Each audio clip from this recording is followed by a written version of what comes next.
What if the planet you think you understand has been lying to you the whole time? For decades, we thought Neptune was a calm, frozen ball sitting quietly at the edge of the solar system. Then a telescope more powerful than anything humanity has ever built pointed straight at it, and what came back made scientists stop and stare in silence. Before we go any further, do one thing for me. Tap that like button right now, not later.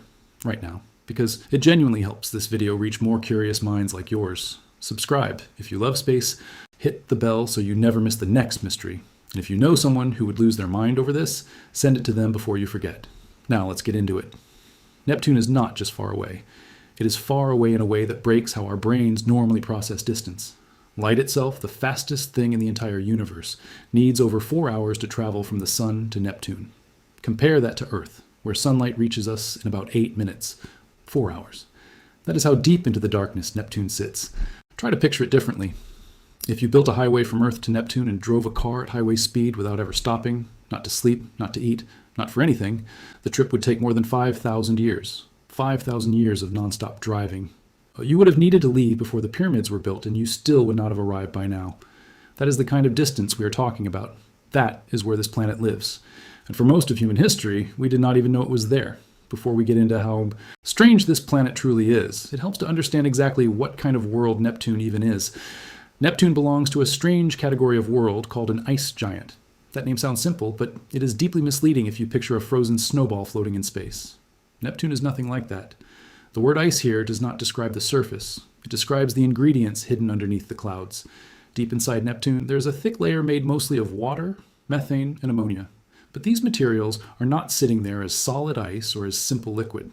Under the crushing pressure and intense heat found inside the planet, they exist in a strange in-between state, part liquid, part gas, blending together in a way that has no natural equivalent anywhere on Earth.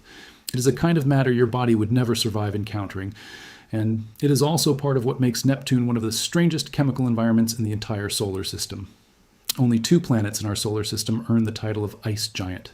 Neptune is one, Uranus is the other, and that puts them in a completely different family from planets like Jupiter and Saturn, which are known as gas giants made overwhelmingly of hydrogen and helium. Ice giants carry a much heavier mix of elements, which changes almost everything about how they behave, from their internal heat to the chemistry of their storms. Scientists studying planets around other stars have found that this ice giant category might actually be one of the most common types of planet in the entire galaxy, which makes Neptune far more than just a curiosity sitting at the edge of our own solar system, and maybe a preview of what countless other worlds out there actually look like. But even between these 2 cousins, Neptune stands apart, and you are about to understand why. Start with size. Neptune's diameter stretches close to 50,000 kilometers. Earth, the planet we call home, the one that already feels massive when you try to fly across it in a single day, measures only about 12,700 kilometers across. That makes Neptune almost 4 times wider than our entire world. Now look at mass. Neptune weighs in at roughly 17 times heavier than Earth. Picture stacking 17 Earths onto one side of a giant scale just to balance out a single Neptune on the other side. That is the scale of the planet we are dealing with. Here's something that catches people off guard almost every time. Even though Neptune is enormous, it actually spins faster than Earth does. One full rotation, meaning one day on Neptune, takes only about 16 hours. Our own day takes 24. So while you are asleep for a third of an Earth day, an entire Neptune day has already come and gone. But the year tells a completely different story. Because Neptune sits so far from the Sun, its orbital path is massive, and it takes the planet about 165 Earth years just to complete a single trip around the Sun. If you were born on Neptune, you would not celebrate your first birthday by Neptune's own calendar until the year 1665 Earth calculation had passed. Nobody alive today has ever seen a full Neptunian year go by, and nobody alive today ever will. The seasons follow the same extreme pattern. Neptune is tilted on its axis, just like Earth, which means it experiences seasons too. But each individual season on Neptune lasts more than 40 Earth years. Imagine a winter beginning, the year you were born and still raging outside when your own children have grown up and left home. That is what a single Neptunian season actually feels like in Earth time. There is another strange detail about Neptune that most people never hear about, and it involves the planet's magnetic field. On Earth, our magnetic field is roughly lined up with our axis of rotation, which is why compasses work the way they do, and why the northern lights appear near the poles. Neptune's magnetic field does none of that. It is tilted by nearly 50 degrees away from the planet's actual spin axis, and it is not even centered on the planet's core. It is shifted far off to one side, almost as if the entire magnetic system is slightly broken compared to what we would expect. Nobody fully understands why Neptune's magnetic field behaves this way, but scientists suspect it may be generated by moving layers of electrically charged fluid closer to the surface, rather than deep within the planet's center the way Earth's field is produced. It is one more example of how Neptune refuses to follow the rules that most other planets seem to obey. Now here is where the story gets genuinely remarkable, because Neptune was not discovered the way most planets were. Nobody simply looked through a telescope one night and stumbled onto it. Neptune's presence was first suspected mathematically. Astronomers watching Uranus noticed something was wrong. Uranus was not moving through space the way the laws of gravity said it should, based only on the planets already known at the time. Something invisible was tugging on it. Scientists sat down with pure calculations, no telescope required, and worked out where an unseen planet had to be hiding in order to explain that strange wobble. In 1846, astronomers pointed their instruments to the exact coordinates that the math predicted, and there it was. Neptune, sitting almost precisely where the numbers said it must be.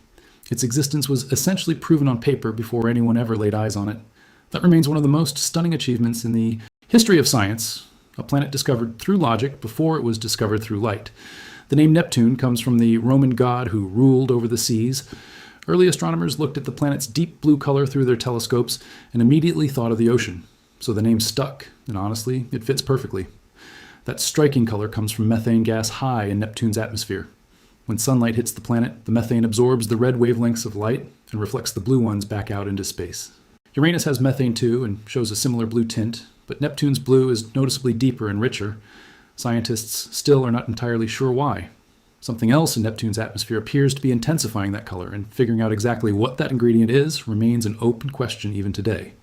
If you are enjoying this so far, do me a quick favor and drop a comment telling me which Neptune fact has surprised you the most up to this point. I read every single one, and it helps this video get shown to more people who would love it just as much as you do. Now, let's talk about something on Neptune that sounds almost impossible. The winds. Neptune holds the record for the fastest winds ever measured on any planet in our solar system. Gusts on Neptune have been clocked at over 2,100 kilometers per hour. To understand how insane that is, think about the strongest hurricane ever recorded here on Earth, which reached around 350 kilometers per hour and caused absolute devastation wherever it touched down.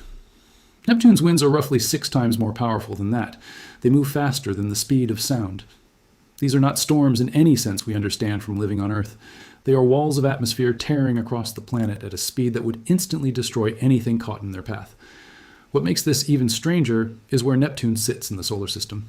It receives about 900 times less sunlight per square meter than Earth does. Normally, a planet's weather is powered by heat from its sun. Less sunlight should mean a calmer, quieter atmosphere. Yet Neptune has the most violent winds of any planet we know. So where is all that energy coming from? Scientists believe the answer is hiding deep inside the planet itself. Neptune radiates more heat out into space than it actually receives from the sun, which tells us there is an enormous internal heat source buried at its core, likely left over from the planet's violent formation billions of years ago. That internal furnace appears to be the true engine driving Neptune's chaotic, screaming atmosphere.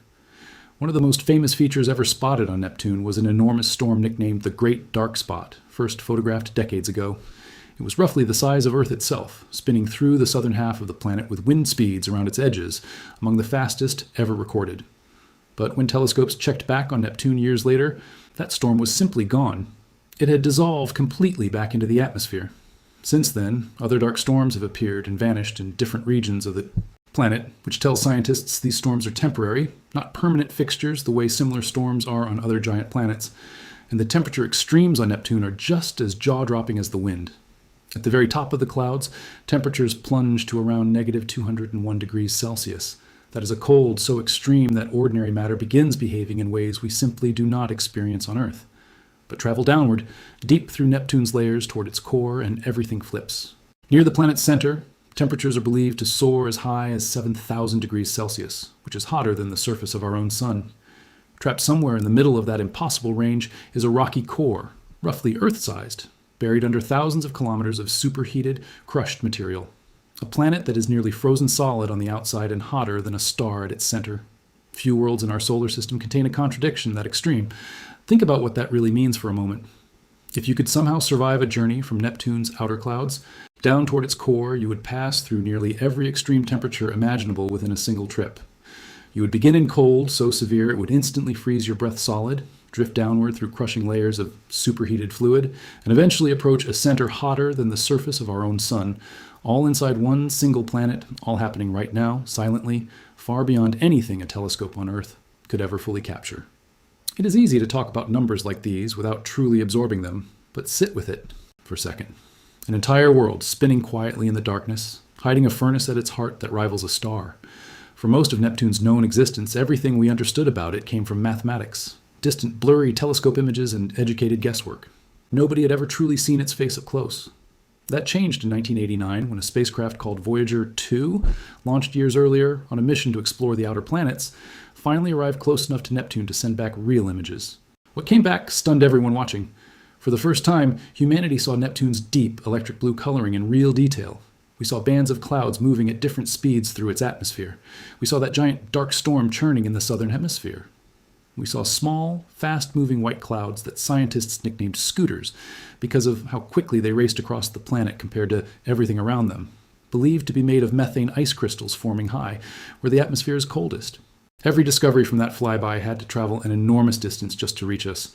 Signals from Voyager 2, moving at the speed of light, took roughly 4 hours to arrive back on Earth from Neptune's distance, meaning every image, every measurement, every thrilling new detail scientists saw on their screens was already 4 hours old the moment it appeared.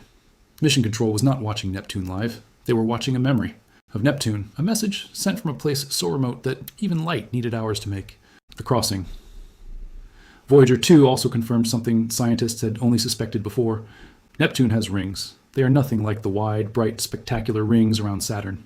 Neptune's rings are thin, dark, and made mostly of fine dust, difficult to spot, even with strong equipment. Strangely, the material in these rings is not spread evenly. It clumps together in denser sections called arcs, and scientists believe nearby small moons use their gravity to hold these clumps in place. Exactly how that balance is maintained is still being studied. Earlier telescope observations from Earth had picked up hints of these rings before Voyager arrived, but the signals were so faint and inconsistent that nobody could confirm whether they were looking at real rings or simply errors in their equipment. It took an actual spacecraft, physically present in Neptune's neighborhood, to finally settle the question for good. Before Voyager 2 arrived, scientists knew of only 2 moons orbiting Neptune. In a single flyby, the spacecraft discovered 6 more. The largest of all Neptune's moons, a strange world called Triton, deserves special attention because it might be one of the oddest objects in the entire solar system. Triton orbits Neptune backward, moving in the opposite direction to the planet's own spin. Almost no large moon in the solar system does this. That backward motion is a massive clue that Triton was never born alongside Neptune at all. Scientists believe Triton originally drifted freely through a distant icy region of the solar system before Neptune's gravity captured it long ago. If that is true, the capture would have been violent, throwing any original moons Neptune had into chaos, possibly causing collisions whose leftover debris eventually became the smaller moons we see orbiting Neptune today. Triton's surface, when winds, radiating heat from a core hotter than the sun, its rings catching light and wavelengths, human eyes were never built to see. It has been sitting there this entire, photographed up close, turned out to be coated in frozen nitrogen, strangely smooth in places, and dotted with active geysers that shoot columns of nitrogen gas and dark dust high into its thin atmosphere. Even more astonishing, scientists have calculated that Triton is slowly spiraling inward toward Neptune. In roughly 3.5 billion years, the planet's gravity will eventually tear this moon apart completely, scattering its remains into what could become a spectacular new ring system, a fate already written into the mathematics of its orbit. Beyond Triton, Neptune's family of moons keeps growing even now.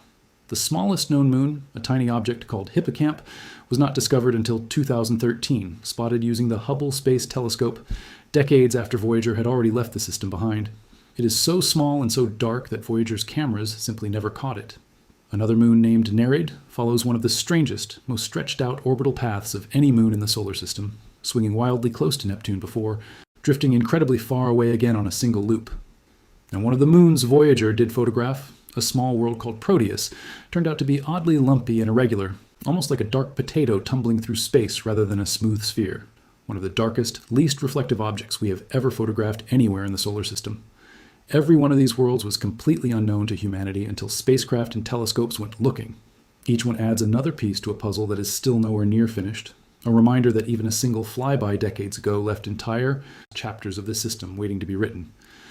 Before we get to the part of this story that genuinely shocked scientists, let's pause for one more moment. If your finger has not hit that like button yet, now is a great time. It costs you nothing, and it tells this channel to keep bringing you stories like this one.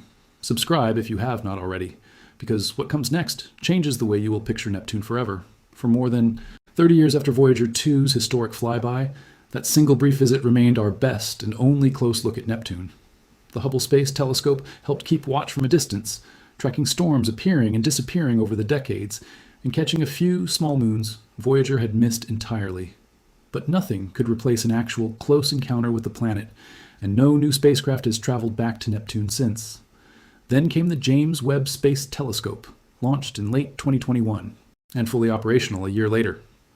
Unlike Voyager, Webb does not fly past planets. It observes them from a fixed position using an entirely different kind of vision. The infrared light, wavelengths the human eye cannot detect, but that revealed details ordinary cameras would completely miss.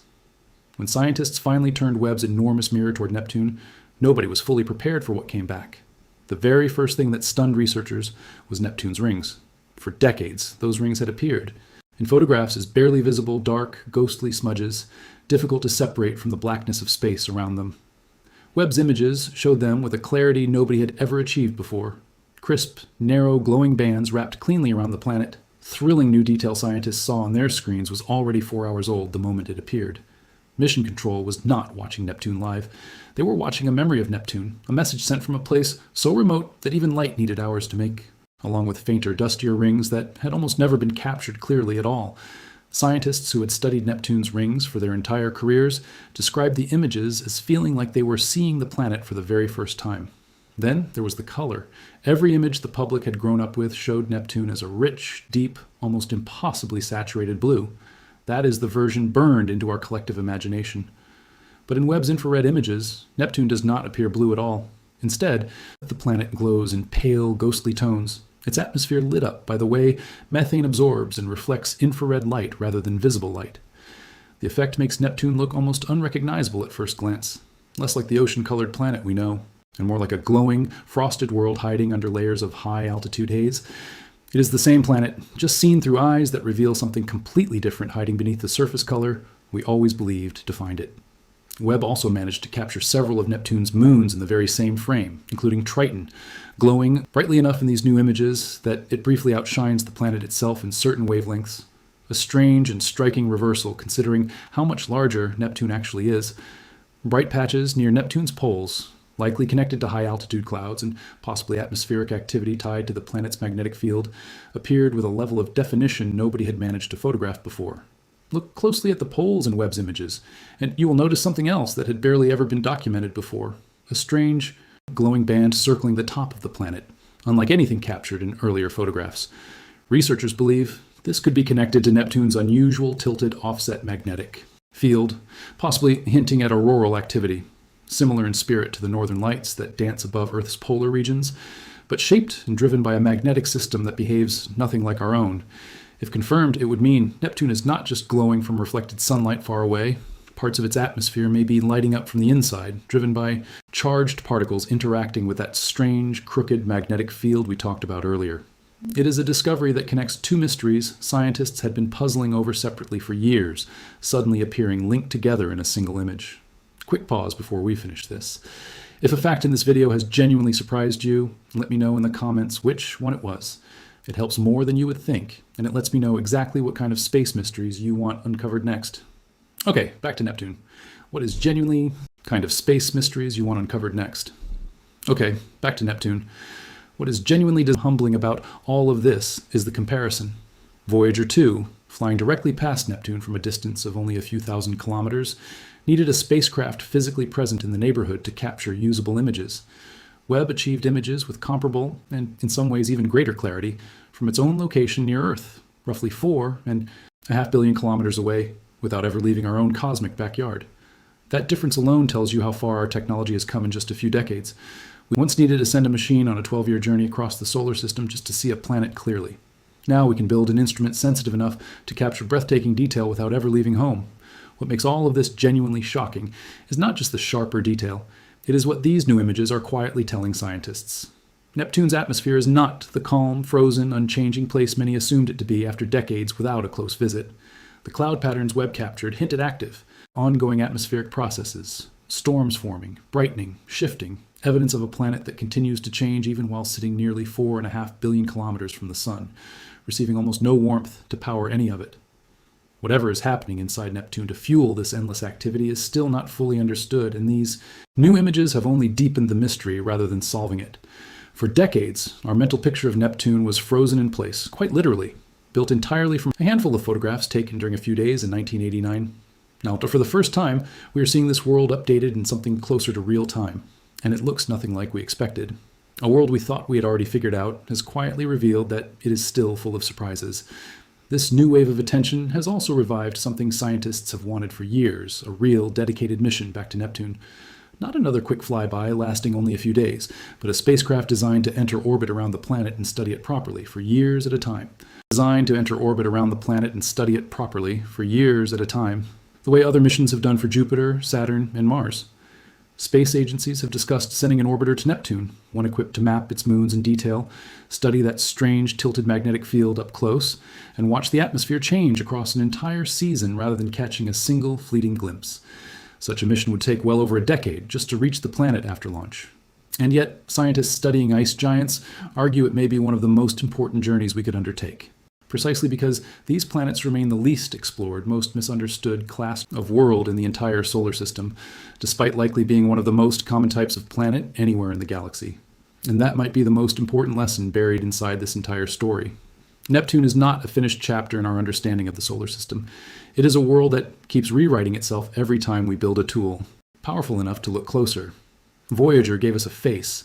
Hubble gave us patience, watching that face change slowly over the years. And now Webb has given us something else entirely, a reminder that even the planets we think we know can still stop us in our tracks and make us question everything we assumed was true. Think about how strange that really is. Neptune was discovered through mathematics before anyone ever saw it. It was photographed up close exactly once for only a few days in an entire century. It cannot even be seen with the naked eye from Earth, no matter how clear the night sky is or how hard you strain to look. Of every planet in our solar system, it is the only one that has always remained hidden from a person simply looking up. And yet, decade after decade, tool after tool, we keep finding new ways to reach it anyway. Mathematics found it. A spacecraft photographed it. A telescope in Earth orbit watched it change. And now an infrared eye positioned 1 million miles from Earth has shown us a version of Neptune that does not even look blue anymore. A version that feels almost unfamiliar even though it is the exact same planet we thought we already understood. Somewhere out there, right now, in the freezing darkness at the far edge of our solar system, a pale glowing world is spinning through space, wrapped in impossible. Winds, radiating heat from a core hotter than the sun, its rings catching light in wavelengths human eyes were never built to see. It has been sitting there this entire time, changing, storming, glowing, completely indifferent to whether we were watching or not. We are not done exploring it. Honestly, it feels like we have barely begun. If this story pulled you in, this is exactly the kind of thing we explore here regularly, so make sure you are subscribed, tap that like button on your way out, and share this with the one friend who always asks you random questions about space at 3 in the morning. There's always more waiting out there in the dark, and next time, we go looking for it together.